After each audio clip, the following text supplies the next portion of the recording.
Hey everybody, this is Max Conserva, coach at San Francisco CrossFit.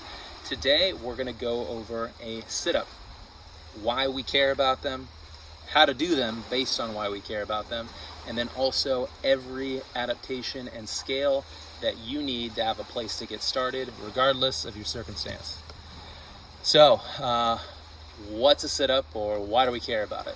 So a sit-up is essentially expressing our ability to go from laying on our back to seated up. Now, this should be something that everybody can do very easily, but it's not. And if you're a person where this is a struggle, then that means moving your body in general is a struggle.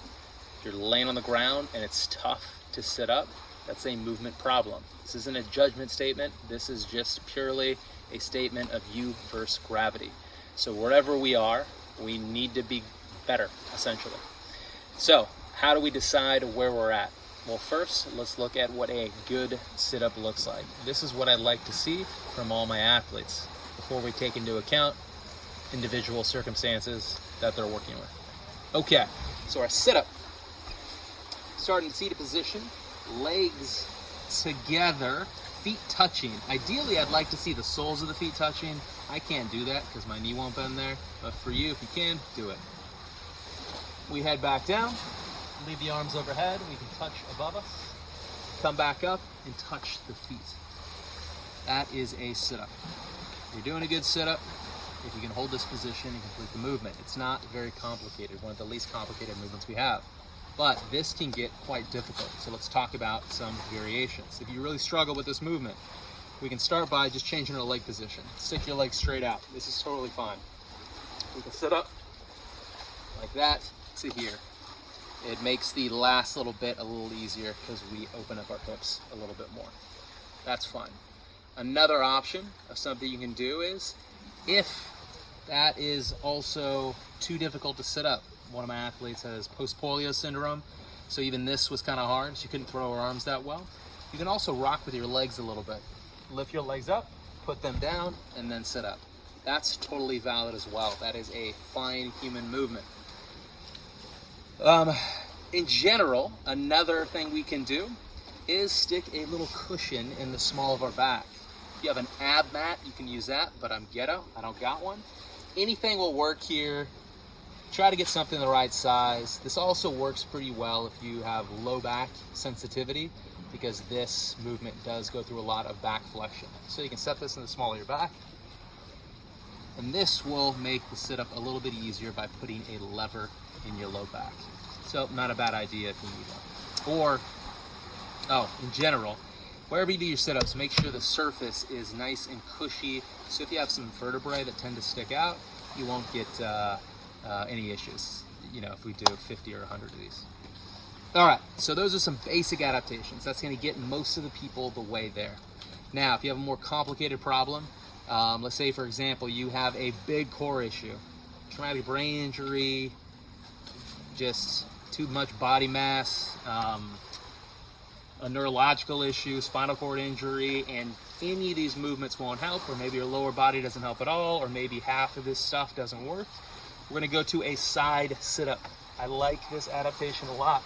So instead of going straight up, I'm gonna post up on my arm, sit up to one arm, use my arm to help me push you up. In fact, most people probably get off the ground this way. If you're not thinking about it, you probably end up using your core plus your arm when you end up going from here, you're chilling with your friends, and you get up, you're probably already doing this. That's a great movement.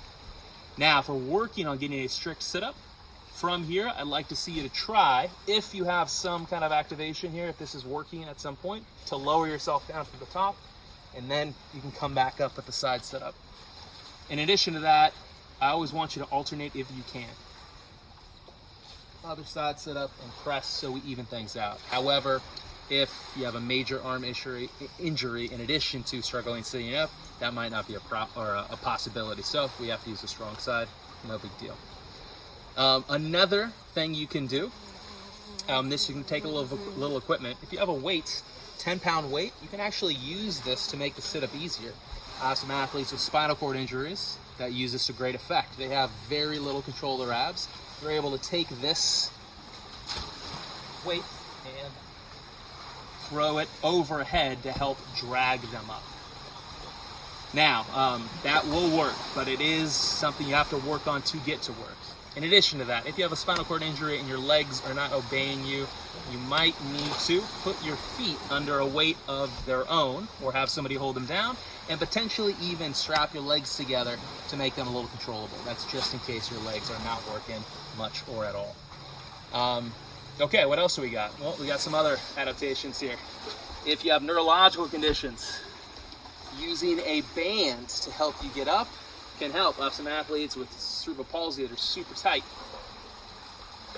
You can use this band to help pull you up the rest of the way. This makes the movement a little simpler. There's no acrobatics, no throwing the arms. You can also tie this band to a fixed object like a pole or a table. Just make sure whatever you tie it to is sturdy. Tie it low, not high. You don't want to pull something down on top of you. And let's see, what else do we got? Oh, last thing, this is another easy one. You can just add something behind you to scale. You struggle with the sit-up, adding a cushion behind you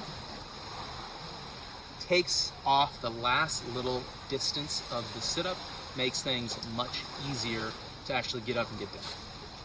Now, with this scale and with every other scale, the goal is to find a variation that you can do and you can do very well, something that you look good doing, and then slowly work away from that variation towards a strict variation. So if you have something behind you, start making that item smaller and smaller and smaller as you get better. If you're doing the side sit-up, start lowering yourself down from the top straight on. If we're doing our legs straight on the sit-up, we can start slowly bending our legs to make it a little more difficult. If we're throwing a weight over our head, we can start decreasing the amount of weight. So the goal with the sit-up is every other movement is to try to get better and better at this movement and need less and less help doing it. Guys, that's it. That's all I got. Have a good day. See you in the workout.